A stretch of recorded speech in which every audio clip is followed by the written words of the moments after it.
Et voilà, pour parler de ce sujet, tel le grand musée égyptien, nous avons le plaisir d'accueillir au bout du fil Madame Dalia Dachen, vous êtes experte en tourisme. Bonjour. Bonjour. Une question très générale, parlez-nous de ce musée tout d'abord. Vous savez, ce musée, ça fait quand même un bout de temps qu'on l'attend. Et puis, ça sera vraiment donc, je pense que si en 1897, quand on a inauguré le musée de la Place Tahrir, ça a été vraiment un événement qu'on n'a pas vécu, nous. Je pense que cet événement-là, il est vraiment attendu mondialement.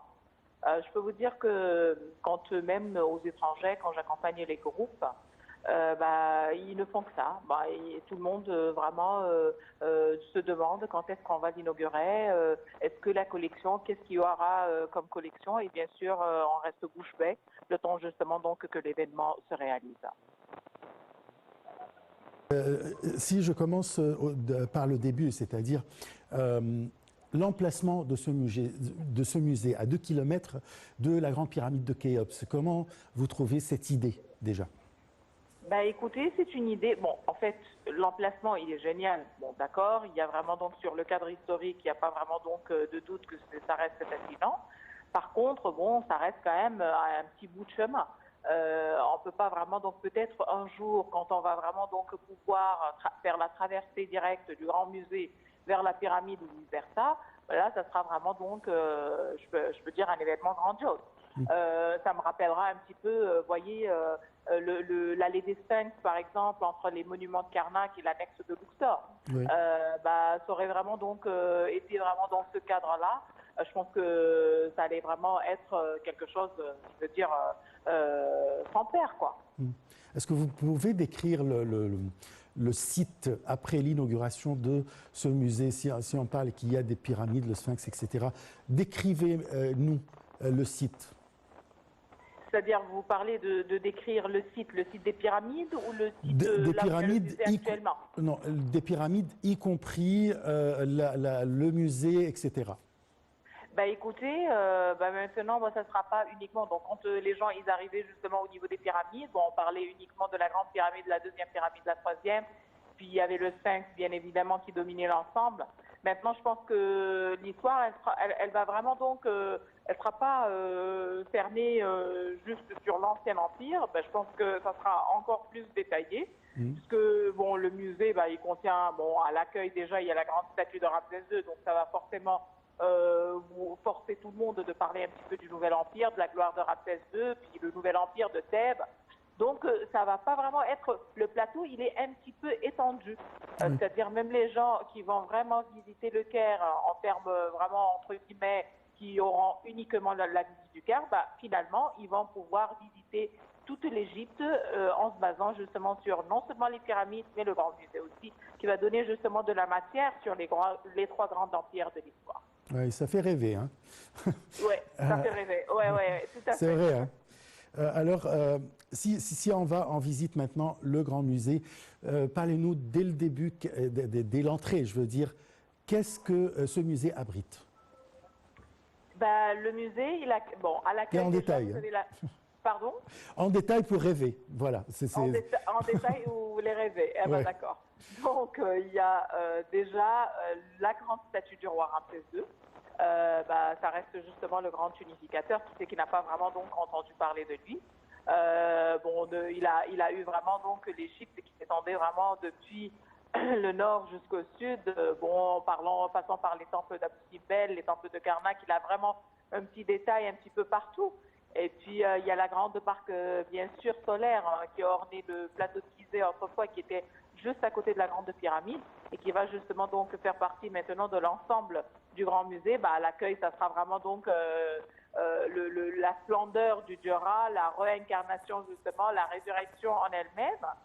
Et puis, bien évidemment, j'ai pas été vraiment, je veux pas être dans les détails pour pas vraiment donc gâcher un petit peu les visites pour les gens qui n'ont pas vraiment encore eu l'occasion de lire, parce que personne n'a eu vraiment l'occasion de visiter. Mais en parlant par exemple de Toutankhamon, de sa gloire, vous vous rendez compte quand on parle de la momie qui s'est déplacée justement pour être dans ce grand musée, la collection Toutankhamon. Bon, il y a une partie qui n'a pas encore quitté la place Tahrir, mais qui va vraiment donc orner ce musée. Ben, écoutez, il y a au-delà de ce qui fait rêver, quoi. Oui, c'est vrai. Là, il y aura une salle de conférence à l'intérieur du bâtiment de ce musée. Pour quelle raison exactement? Pour quel objectif, je veux dire?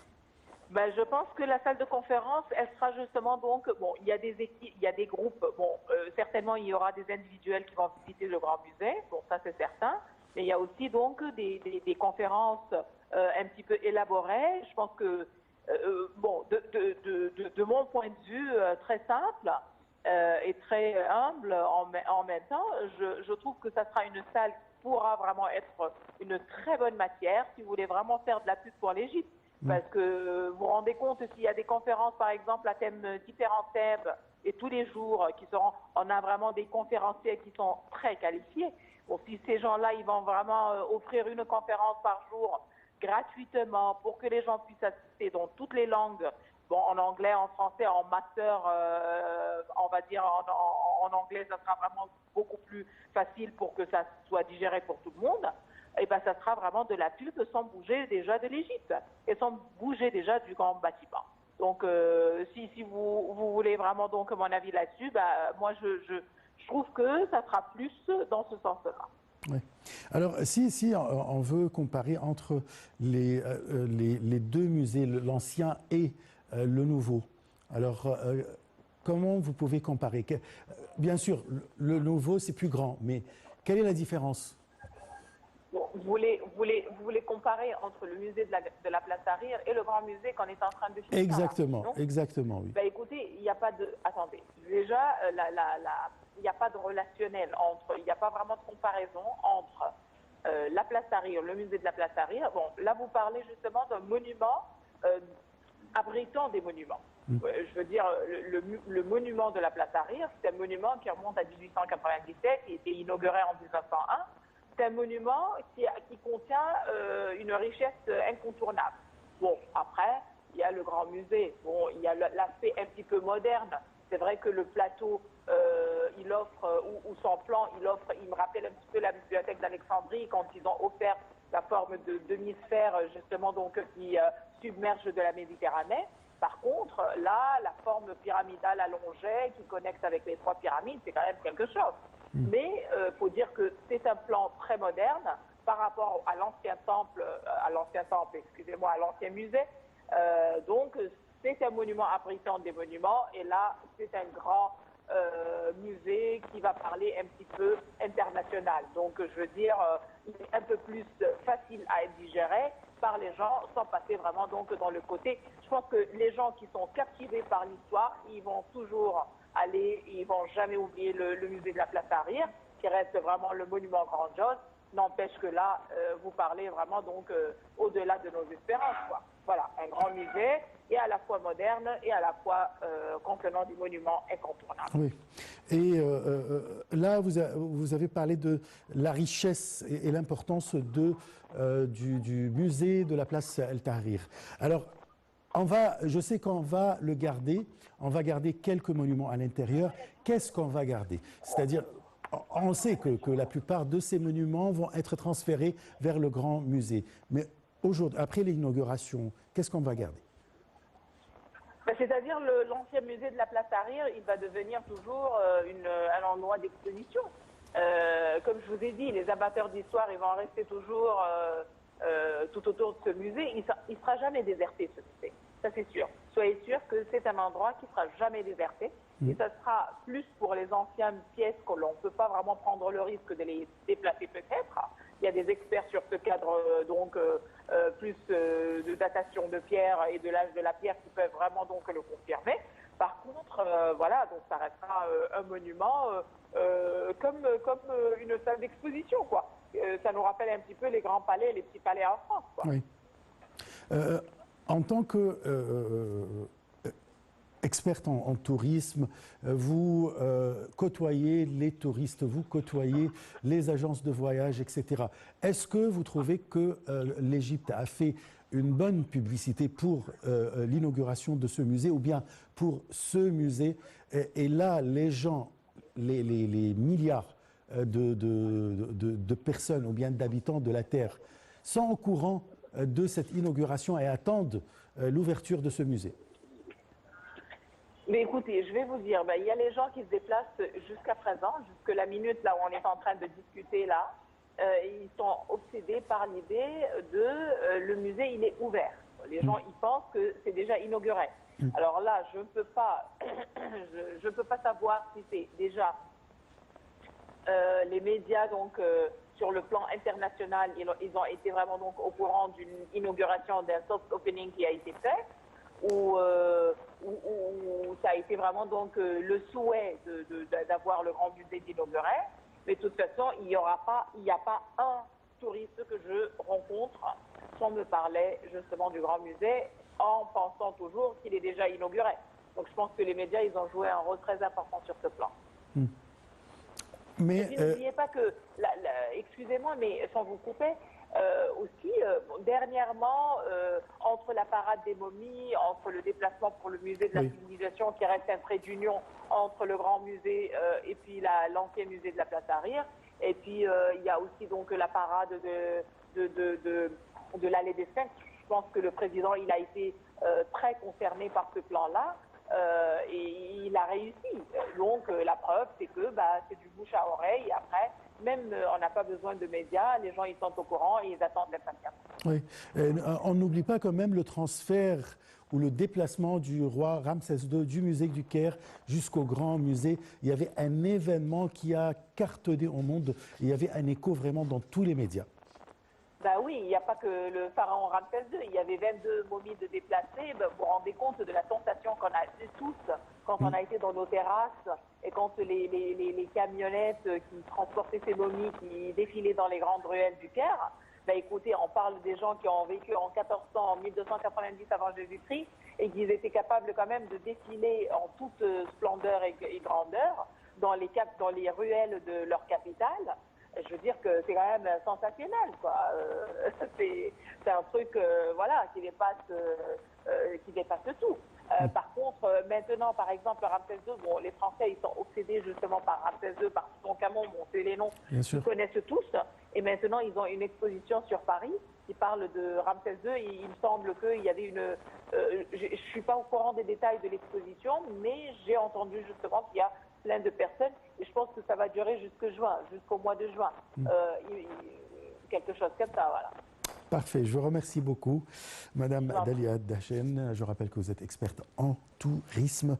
Madame Dalia nous a donné quand même une bonne idée des monuments qui se trouvent à l'intérieur du musée, l'importance de ce musée, comment les gens en parlent en tant que quelqu'un qui côtoie tous les jours les touristes. Alors, elle dit que les gens viennent avec l'idée que ce musée est ouvert. Pourtant, il n'est pas encore ouvert, mais les gens l'espèrent de partout dans le monde.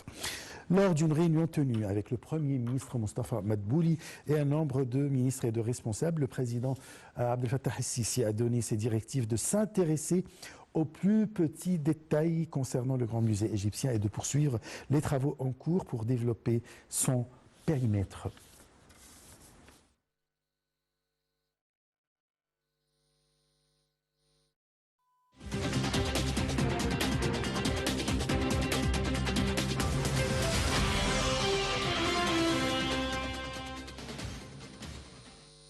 Lors de sa réunion avec le Premier ministre et un certain nombre de ministres et responsables, le président Abdel Fattah el-Sisi a ordonné de relier la périphérie du musée au plateau des pyramides pour offrir une expérience exceptionnelle aux visiteurs et aux touristes et relever la valeur ajoutée de cette région afin d'en faire l'un des principaux sites touristiques du monde de manière qui soit digne de l'histoire de l'Égypte, de son présent et de son avenir.